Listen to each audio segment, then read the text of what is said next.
What is going on, guys? Welcome back to another video, and today we are talking about my recent discovery of Killing Floor 2 and what makes this game so awesome. So if you guys haven't done so already, please like and subscribe to the content if you guys enjoyed this video and you want to see more from me. So let's start off with, how did I find out about this game? I've always vaguely heard about this game but never really looked too deep into it before, or even knew what the gameplay looked like. Until I was watching Gamescom this past week and they announced Killing Floor 3 with a short teaser trailer saying that it's basically coming and to wishlist now.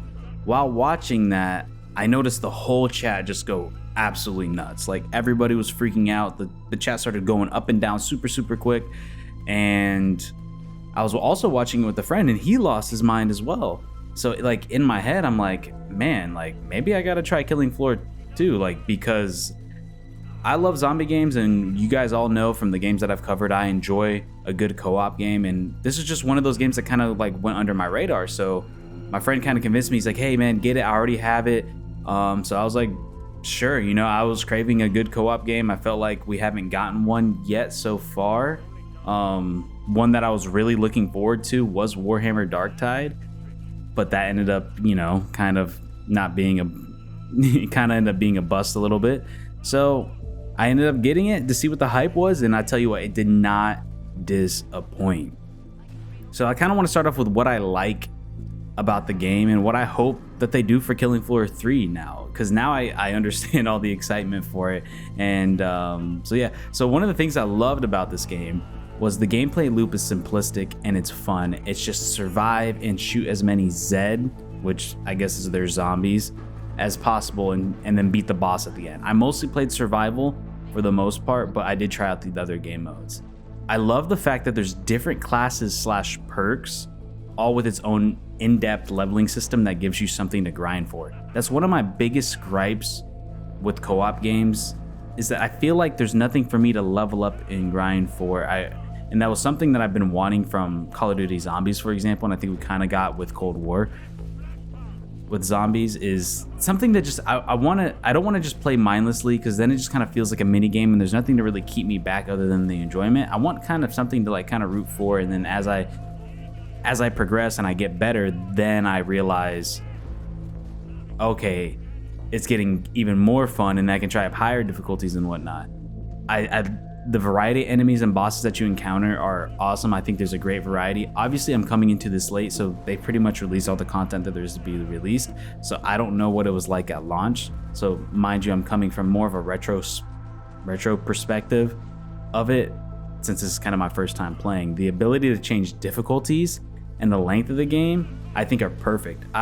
One of the biggest gripes that I have with a lot of co-op games, and most recently the one I reviewed was Exoprimal, was that there was no difficulty settings, and sometimes it can either be too easy or too hard. A lot of the times it's too easy, and then it's more of just like you're just trying to speed run it through, kind of like what we see in Destiny 2 and like Exoprimal that I was talking about, was that it just felt, I like having that difficulty because it gives me a different variety to the game. Like if I want to try really hard, or give me something, like since I'm progressing my character or my perk, I want to be able to like see why I need those abilities and how those abilities help me like feel better at the game. And I think that's really good from like a mental aspect.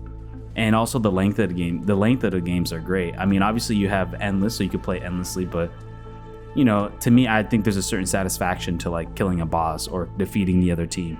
And speaking of other team, like let's talk about the different game modes. I think all the game modes in this game are super fun.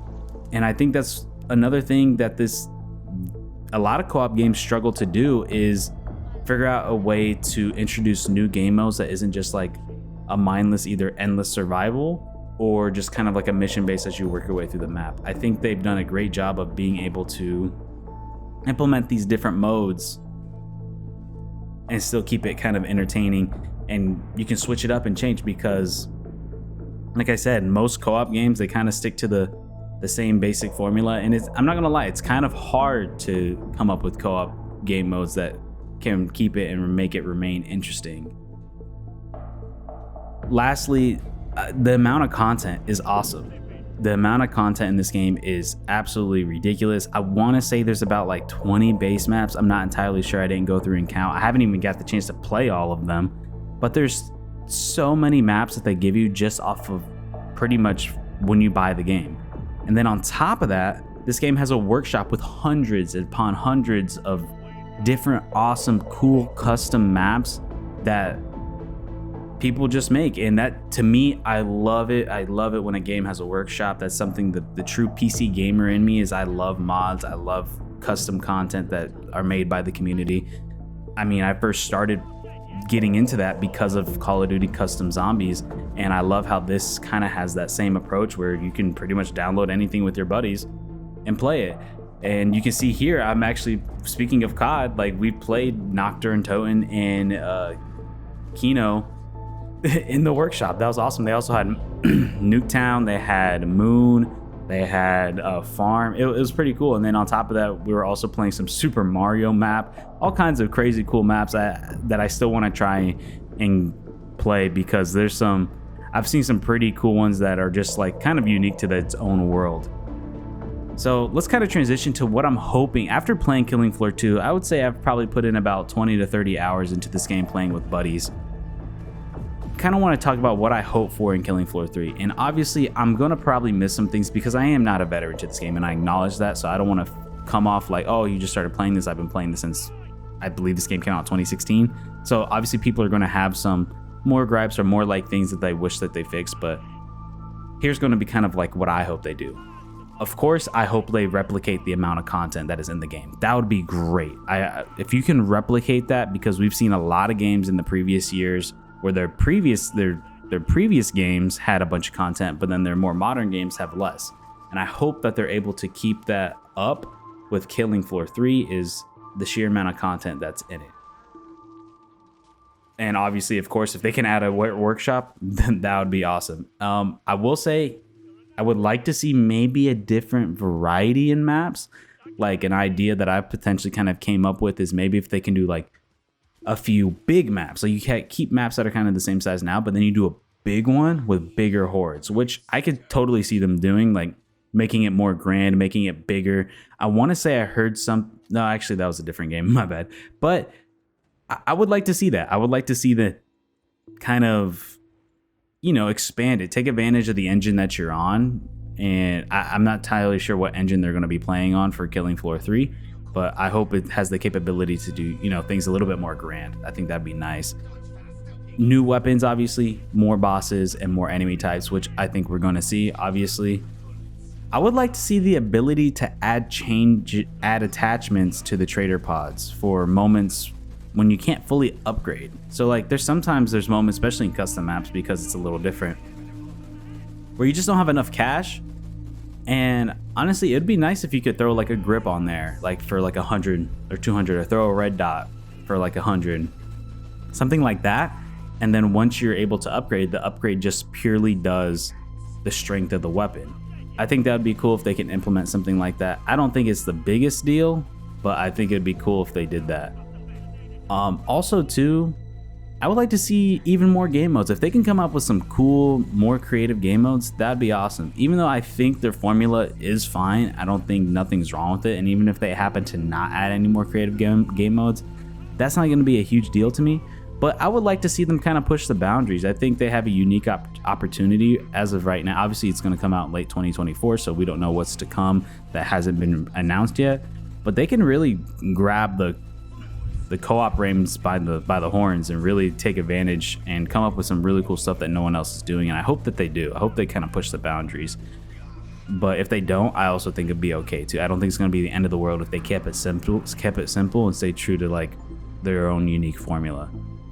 Lastly, this was the biggest issue that I probably have with the game, and it's nothing to do with the gameplay loop, it's just the game itself, is please allow private matches with friends to be easily set up, because trying to find servers with the map and the settings that you want can be an absolute pain in the ass, especially when it comes to custom maps. Really, custom maps are the only issue that I have with that, because there's so many official servers where we can pretty much play any base map at any difficulty, any level, any mode that we want. That's not really the issue. The biggest issue is if you're gonna have a workshop and allow for custom content and modding, please allow for private matches and not have to rely on trying to find a server, because man, first off, the amount of research I had to put into just to figure that out was a pain in itself. And then once we figured out how to do it, it was even more difficult. So please allow that to happen. But I'm gonna end it off here. I think the game is sick. I think it's definitely gonna be my co-op rotation until Killing Floor 3 comes out, which seems to aim to be released in Q4 2024. And obviously I'm gonna be covering any news revolving around that game leading up to that point and everything there is to know about it.